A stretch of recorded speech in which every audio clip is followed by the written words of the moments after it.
Hola, jo em dic Llombret. Sabíeu que l'art de les ombres és el més antic del món? Si us agraden les ombres, mireu aquest vídeo on us ensenyaré com fer ombres d'animals amb les vostres pròpies mans. Però abans, subscriviu-vos.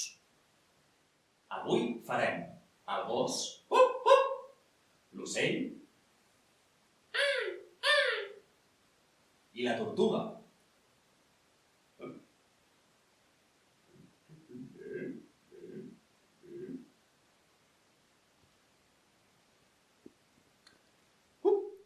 El gos és el més senzill de tots.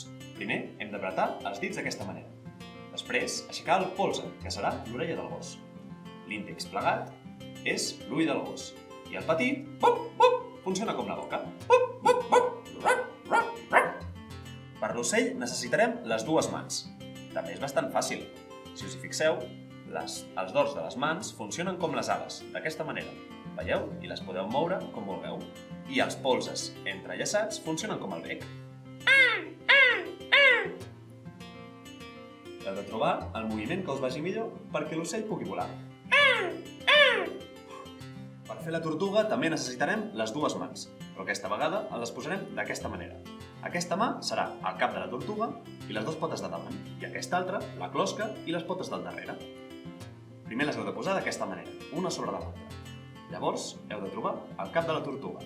Així, veieu? Si fiqueu el dit índex per baix i el dit del mig per dalt, podeu trobar el cap de la tortuga i podeu obrir i tancar la boca. Amb els dos dits petit i anular de la mà esquerra, podeu fer les potes d'aquesta manera. Veieu? Després, amb la mà de sobre, busquem la forma per fer-li la closca. Així. I amb aquests dos dits, el petit i l'anular de la mà dreta, els posem per darrere, com si fossin les potes del darrere. Llavors, modifiquem la forma perquè quedi bé i ja la tenim.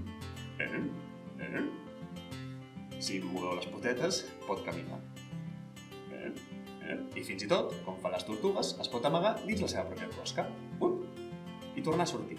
Només el cap i les potes. Amb molta pràctica segur que podràs fer unes ombres fantàstiques. Si t'ha agradat, vine a veure més ombres com aquesta al teatre, a l'obra Aventura en Estel, on em podràs veure a mi i a una companya que coneixeré en una altra ciutat. Si t'ha agradat, clica en m'agrada i comparteix amb els teus amics i les teves amigues.